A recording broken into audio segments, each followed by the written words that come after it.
భారతీయులు ఒకప్పుడు ప్రపంచంలోనే అతిపెద్ద నౌకాశ్రయాలు కలిగిన వాళ్ళు, అతిపెద్ద అద్భుతమైన నౌకలు కలిగినటువంటి వాళ్ళు. భారతీయ నౌకలకి తట్టుకోలేక ప్రపంచ దేశాలు కొట్టుకు సచ్చే ఇక్కడికి వచ్చి కొనుక్కోవడానికి వచ్చినటువంటి వాళ్ళు ఫ్రెంచ్ వాళ్ళైనా, డచ్ వాళ్ళైనా, బ్రిటిష్ వాళ్ళైనా. మన దగ్గర ఉన్నటువంటి తూర్పుగోదావరి జిల్లాలో కూడా ఆ రోజుల్లో ఓడలు తయారు చేసేవాళ్ళు. అట్లాగే మన ఏదైతే చోళులు పడవ ఈ ఓడల తయారీలో సిద్ధాస్తులు. దీనికి సజీవ సాక్ష్యం ఇప్పుడు తాజాగా ఒక చిన్న ఉదంతం. ఇది ఏంటంటే అంటే మన ధర్మం ఏ స్థాయిలో ఎక్కడి దాకా మనకు సంబంధించిన వ్యాపారాలు ఆనాడు జరిగినాయి అంటే, ఇవాళ ఉన్నటువంటి అజర్బైజాన్ ఇది తూర్పు ఐరోపా మరియు ఆసియా మధ్యలో ఉన్నటువంటి ఓ ముస్లిం దేశం. కానీ అజర్బైజాన్లోని సురాకాని అనేటటువంటి చోట్ల 300 ఏళ్ల పురాతన దుర్గామాత గుడి ఉంది. ఇక్కడ దుర్గామాత శాశ్వతమైన జ్వాల 100 సంవత్సరాలుగా మండుతోంది. చాలా సంవత్సరాలుగా ఈ ఆలయంలో పవిత్రమైన అగ్ని మండుతున్నందున ఈ ఆలయానికి జ్వాలాలయం, టెంపుల్ ఆఫ్ ఫైర్ అనే పేరు వచ్చింది.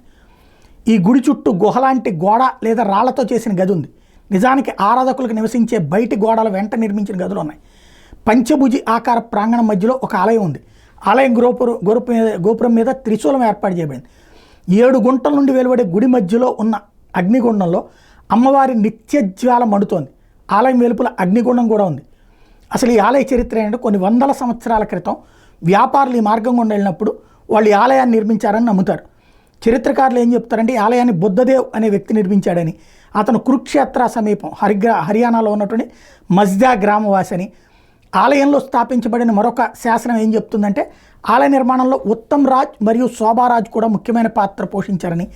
ఈ మార్గం గుండా వెళ్ళేటటువంటి ఓడలకి సంబంధించినటువంటి దాంట్లో మొక్కులు చెల్లించుకునేవాళ్ళు, వెళ్ళే చాలామంది వ్యాపారులు ఈ ఆలయంలో మొక్కులు చెల్లించుకునేవాళ్ళని, ఈ వ్యాపారులు ఆలయ సమీపంలో నిర్మించినటువంటి గదుల్లో విశ్రాంతి తీసుకునేవాళ్ళని శాసనాల్లో ఉంది.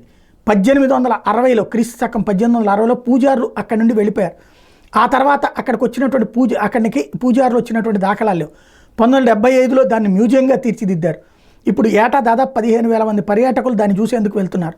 2007లో అజర్బైజాన్ ప్రెసిడెంట్ ఆదేశం ఇస్తే అది జాతీయ చారిత్రక వాస్తు శిల్ప రిజర్వ్గా ప్రకటించబడింది. ఈ ఆలయం మధ్యయుగం కాలం నాటిది. పురాతన వాస్తుశిల్పం ప్రకారం నిర్మించబడిన ఆలయ గోడల మీద గురుముఖి శాసనాలు ఉన్నాయి.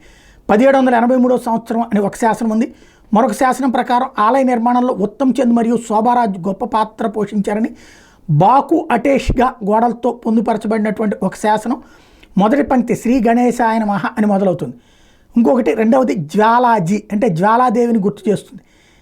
ఇది విక్రమనామ సంవత్సరం 1802 తేదీన నిర్మించబడిందని తెలుస్తుంది. అంటే ఇది క్రీస్తు శకం 1745-46కి సమానం అని చెప్తారనమాట. ఇది అక్కడ ఉన్నటువంటిది. అంటే ప్రపంచంలో మనం ఎక్కడ దాకా వెళ్ళగలిగాం. ఇప్పుడు అక్కడికి వెళ్ళి గుడి కట్టారంటే ఏంటి, మనోళ్ళు ఆ రోజుల్లోనే అక్కడికి వెళ్ళి వ్యాపారాలు చేశారనే కదా.